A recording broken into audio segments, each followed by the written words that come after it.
नमस्कार, SBT news में आपका स्वागत है और पेश है इस वक्त राजस्थान की बड़ी खबरें। राजस्थान में हालांकि कोरोना तेजी से अपने पांव पसार रहा है, लेकिन राज्य सरकार की ओर से इसी बीच एक बड़ा फैसला लिया गया है। जी हां, प्रदेश सरकार ने अब अनलॉक प्रक्रिया को विस्तारित करते हुए आयोजनों में 50 की जगह 100 लोगों के शामिल होने की छूट दे दी है। इससे पहले केंद्र की ओर से जारी गाइडलाइन को मानते हुए प्रदेश में सभी नियमों को उसी के अनुरूप रखा गया था। सिर्फ आयोजनों में 100 लोगों को शामिल होने की छूट नहीं दी गई थी, लेकिन अब सरकार ने इस संबंध में भी फैसला ले लिया है। मिली जानकारी के अनुसार नए आदेश के तहत किसी भी व्यक्ति, संस्था या संगठन संबंधित विषय के आवेदन के लिए जिला मजिस्ट्रेट में इसकी अनुमति लेनी होगी और साथ ही आयोजन में सभी को मास्क पहनने के साथ सभी हेल्थ प्रोटोकॉल नियमों का पालन करना होगा। गृह विभाग ने 22 सितंबर को इसका आदेश जारी कर दिया था, लेकिन 4 दिन बाद इसे सार्वजनिक किया गया है। राजस्थान सरकार अब मान चुकी है कि सरकारी कामकाज में तकनीक का उपयोग करके प्रदेश में कोरोना संक्रमण को आसानी से रोका जा सकता है। लिहाजा राज्य सरकार प्रदेश के सभी सरकारी कार्यालयों में वर्क फ्रॉम होम के जरिए काम कराने की दिशा में तेजी से काम कर रही है।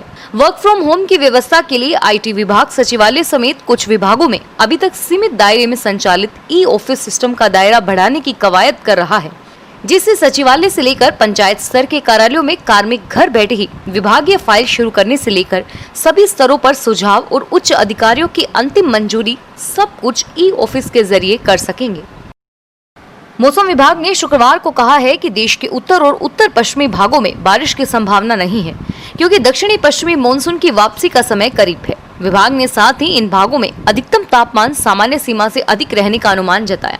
भारतीय मौसम विज्ञान विभाग ने अपनी दैनिक रिपोर्ट में कहा कि राजस्थान, हरियाणा और दिल्ली के अधिकतर हिस्सों में शुक्रवार को बारिश नहीं हुई और वहीं निजी मौसम एजेंसी स्काईविट वेदर ने पूर्वानुमान जताया कि पश्चिमी राजस्थान से 1 अक्टूबर से मॉनसून की वापसी हो सकती है। इसके मुताबिक उत्तर भारत के बड़े हिस्से से 7 अक्टूबर तक मॉनसून की वापसी पूरी हो सकती है और वहीं दिल्ली में लगातार 17वें दिन भी बारिश दर्ज नहीं की गई और मौसम उमस भरा बना रहा। राजस्थान में कर्मचारियों के तबादलों पर रोक लग सकती है। राज्य निर्वाचन आयोग ने रोक हटाने की राज्य सरकार के निर्णय पर आपत्ति जताई है। रोक हटाने को आदर्श आचार संहिता का उल्लंघन माना गया है। राज्य सरकार ने 15 सितंबर से 31 अक्टूबर तक के लिए सभी विभागों के तबादलों पर रोक हटाई थी। आयोग का कहना है कि प्रदेश में 3848 ग्राम पंचायतों के लिए चुनावी कार्यक्रम घोषित हो चुका है। ऐसे में राज्य सरकार बिना आयोग की अनुमति के तबादलों से रोक नहीं हटा सकती। मुख्य निर्वाचन आयुक्त पीएस मेहरा ने राज्य सरकार को पत्र लिखकर अपने निर्णय पर पुनः विचार करने का आग्रह किया है। कोरोना वायरस से निपटने के लिए राजस्थान सरकार ने ठोस कदम उठाए हैं। निजी अस्पतालों को कुल क्षमता के 30% बेड कोरोना संक्रमितों के लिए रिजर्व रखने होंगे। चिकित्सा एवं स्वास्थ्य मंत्री डॉक्टर रघु शर्मा के निर्देश पर ये आदेश जारी हुए हैं। इन दिनों कुछ बड़े निजी अस्पतालों द्वारा कोरोना संक्रमितों का इलाज नहीं कराने की शिकायत मिल रही थी और इसी के मद्देनजर जयपुर, जोधपुर, कोटा, उदयपुर, अजमेर व बीकानेर जिला मुख्यालयों की निजी चिकित्सालयों को अपनी बेड क्षमता के 30% बेड कोरोना संक्रमित मरीजों के लिए रिजर्व रखने का निर्देश जारी किया गया। संघ लोक सेवा आयोग ने राज्य प्रशासनिक सेवा के 14 अधिकारियों के प्रमोशन प्रस्ताव पर आधिकारिक मोहर लगा दी और संघ लोक सेवा आयोग में 25 सितंबर को बोर्ड मीटिंग हुई।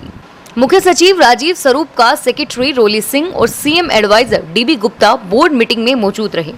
साल 2019 की नॉन स्टेट सिविल सेवा से आईएएस पद पर पदोन्नति के जरिए चयन के लिए 15 रिक्त पद हैं।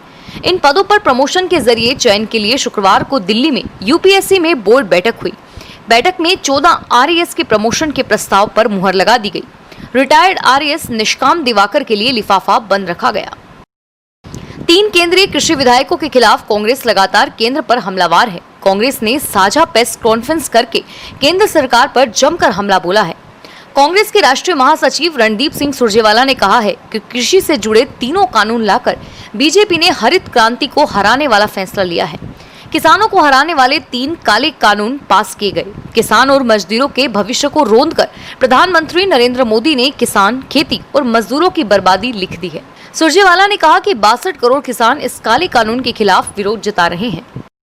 कोरोना लॉकडाउन के चलते सरकारी शराब की दुकानों पर हुई कम बिक्री को लेकर आबकारी विभाग द्वारा जुर्माना लगाने और राशि जमा नहीं करने पर लाइसेंस रद्द करने के आदेश के खिलाफ दायर याचिका पर राजस्थान हाई कोर्ट मुख्य पीठ जोधपुर में सुनवाई हुई। नागौर की डेगाना शराब दुकान लाइसेंस धारक मंजू की याचिका पर सुनवाई करते हुए राजस्थान हाई कोर्ट जस्टिस विजय विश्नोई की अदालत ने जुर्माना राशि रिकवरी आदेश पर रोक लगाते हुए मामले में राज्य सरकार आबकारी विभाग को नोटिस जारी कर 4 सप्ताह में जवाब तलब किया। मुख्यमंत्री अशोक गहलोत ने कहा कि राज्य सरकार जन घोषणा पत्र को सरकार के नीतिगत दस्तावेज के रूप में स्वीकार करने के बाद इसमें किए गए वायदों के प्रति सजग एवं उनको लागू करने के लिए गंभीरता से प्रयास कर रही है। उन्होंने कहा कि 501 घोषणाओं में से 252 को पूरा कर दिया गया है और साथ ही घोषणा पत्र के अतिरिक्त भी समय समय पर कई नए कार्यक्रम एवं योजनाओं को अमली जामा पहनाया गया।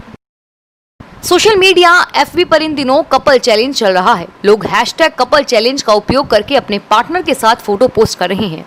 ज्यादातर ऐसे पोस्ट पब्लिक सेटिंग्स पर पब्लिक मोड पर हैशटैग का उपयोग करते हुए डाले जा रहे हैं। ऐसा करने से जो भी व्यक्ति उस हैशटैग पर क्लिक करता है उसके पास ऐसी सभी फोटोज की लिस्ट खुल जाएगी। वह उसे बेहद आसानी से देख पाएगा अथवा डाउनलोड कर पाएगा। शुक्रवार शाम तक 26 लाख से ज्यादा पोस्ट हैशटैग की गई। साइबर सुरक्षा विशेषज्ञ आयुष भारद्वाज ने बताया कि इन फोटोज पर इमेज मार्फिंग का खतरा बन रहा है। भारद्वाज बताते हैं कि इमेज मार्फिंग के माध्यम से चेहरा किसी और का और बाकी शरीर किसी और का जोड़कर एक मॉर्फ इमेज बनाई जाती है। साइबर अपराधी इन मॉर्फ्ड इमेज का उपयोग डेटिंग वेबसाइट और सोशल मीडिया पर फेक अकाउंट्स बनाने में करते हैं। IIT की राह बेटियों के लिए आसान होने वाली है। देश की 23 IIT के बीटेक प्रोग्राम में 20% गर्ल्स को आरक्षित सीटों पर दाखिला दिया जाएगा और इसका मतलब यह है कि 5 में से 1 सीट बेटी की होगी। इसमें 2000 से अधिक अतिरिक्त सीटें बेटियों को मिल पाएगी और ये एक सुपर न्यूमेरिटी कोटा है जो अतिरिक्त सीटों पर दिया जाएगा।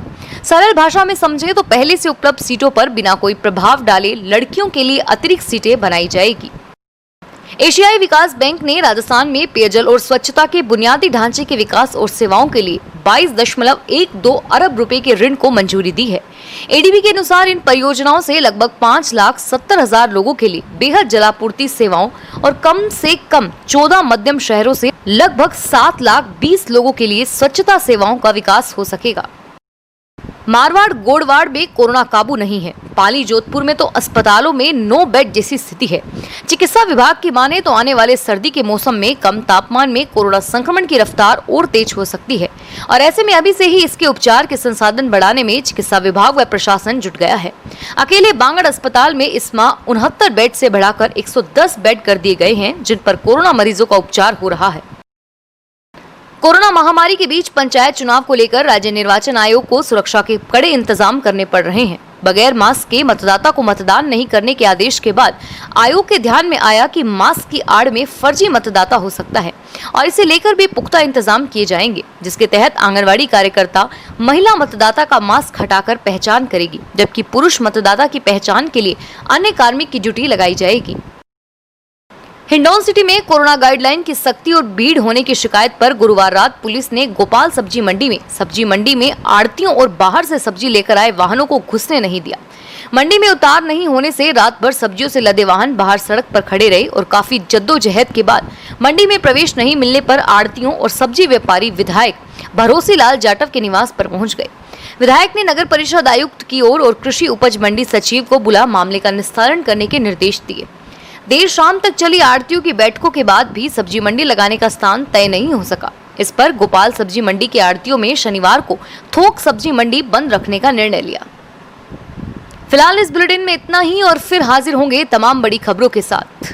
SBT न्यूज के वीडियो देखने के लिए हमारे चैनल को सब्सक्राइब करें और नोटिफिकेशन पाने के लिए बेल आइकन पर क्लिक करें। धन्यवाद।